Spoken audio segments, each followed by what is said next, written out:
Meow time. What's going on, guys? I'm Meow. Welcome back to your brand new video 100 and welcome back to some more Mario Kart Wii. I believe Naheem recently made like a video on a time trial competition on Mushroom Gorge. I mean, I'm just gonna low-key half-ass it here on the background while I talk about some stuff. I'm really not trying to enter or get like a good time, but I suppose it is good background material right there. So hopefully I can actually get some runs going on. I have no idea. Can't even do the first part, okay. In case you guys want to actually watch what the whole competition is about, I'll link it in the description, of course. Anyways, I hope you guys actually enjoyed the iCarly theme song cover that went up last week, of course, for the 2000 subscriber milestone right there. The long-awaited legendary theme song cover.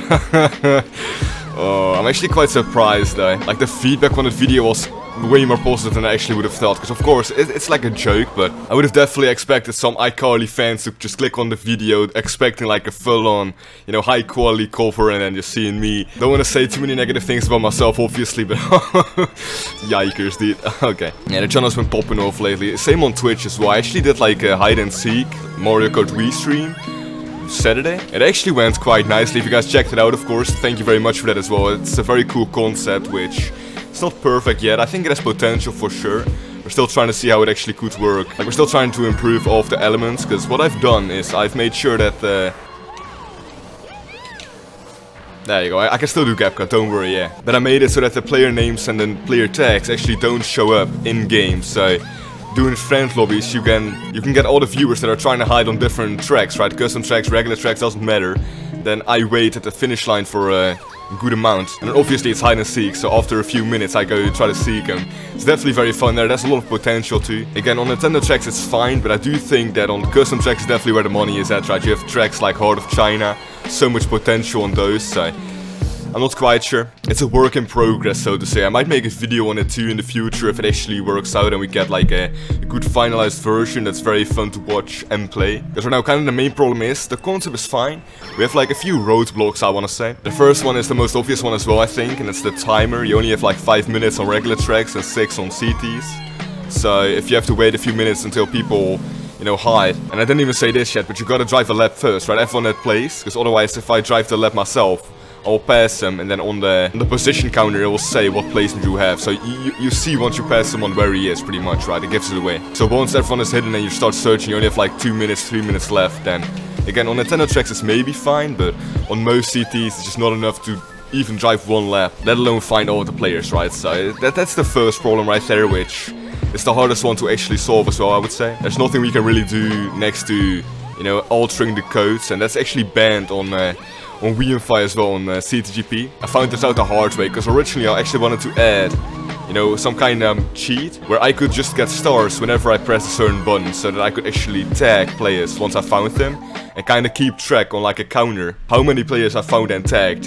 in a certain match, right? It would pretty much be easier for me to kind of catch people then, and they won't run away or anything, because I can just star up and get them. Let me actually try to get a good run here. I've been just messing about like for the whole session already. That's what I said though, right? I'm truly not trying to get a timer. I think he actually said too, Naheem that is, that you have to use Funky Flame Runner, but come on man. We ain't using that garbage here. Let me actually get a good time. There you go, burnout. I don't think that's part of the challenge, but I'm making it. Oh my god, I know how to do the freaking cut there. And if you want to do it shroomless, you can do it without a mini turbo as well, but I like to just drift into it and then go for it, which I've tried it before recording this. Like one practice session, it can work. There you go. Just the air is the main problem here, the height. Oh, there you go. Oh, no way I choked that. Yeah, I'm trying my best to get the most amount of air on those mushroom pads too by tricking early, but I'm having a hard time maintaining my speed in the first place. With the little grass patch right there, it's really hard to actually overcome that, I guess. Either way, the second problem was kind of the viewers themselves, and overall nobody really messed up the hide and seek part by driving 3 laps. That's not really the problem, it's more just getting enough people in the lobby to actually make it work and make it fun. You need like at least 8 players that are hiding to kind of cover all the cool hiding spots and to make it a fun session for, you know, both I guess more so for just the viewer experience, right? You want to make sure that there's a lot of action going on, so you need enough hiders. On like a big track, for example, it's way more fun having more hiders right there. So yes, we did do a few attempts with just like 3 or 4 people actually in the lobby, and it can work out, but the thing is too, people tend to disconnect while standing still, so they have to make sure they're always on the move. And almost every time we played that, almost every lobby we did, there's always at least like 2 people disconnecting. So if you're already starting with like a small amount of people, high chances are that at the end of the session there's no one left. So you know, with 4 people it's fine, but then there's only 2 left to hide, and it's not too much going on anymore at that point. And then just the friend lobby system in general is not the best in my opinion, but you can't really, again, overcome that too much. Nothing too much you can do against that, right? You kind of gotta roll with that and make it work. I don't know, but always let me know suggestions for what we could do to make it more fun. Maybe using like special custom tracks, but then again, I really try my best to make it so that I'm the only one that has to put in files, so everyone in the stream can just join up and have a fun time without having to bother with, you know, putting in their own files. And it does work, but it's just not perfect right now, so we're definitely still working on it, and I'm gonna stream it more often, I'm very sure of that, so don't worry, but it's just, we gotta kind of figure it out now and take it slowly. Don't want to oversaturate the idea and then kind of kill it, right? I want to make sure it's fun and it stays fun. Also, this shirt is really weird, like it's way too stretched out here. I'm not sure what happened to it, but it looks really weird to me, especially since I'm not like the biggest myself. It doesn't really fit me in the first place. Like, look at this. What's all this, man?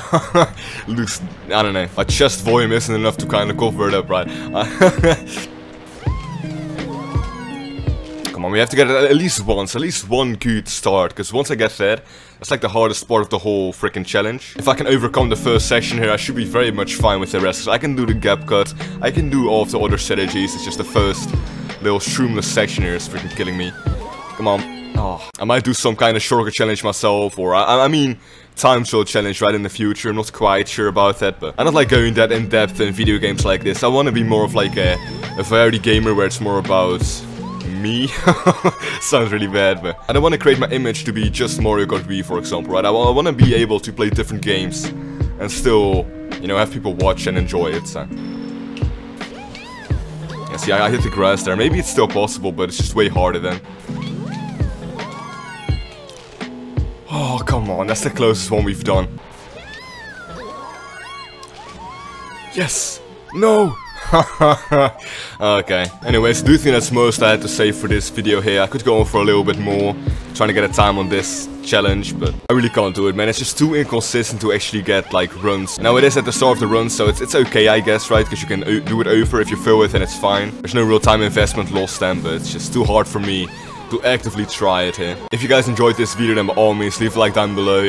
Subscribe for more videos like this, potentially. I'll get back to Worldwide very soon as well, so don't worry, obviously. But I like doing things like this, you know, chat a little bit, get some gameplay going on, I have no idea. Again, it's not really focused on the gameplay here whatsoever. I'm just kind of trying to make it look okay, I suppose.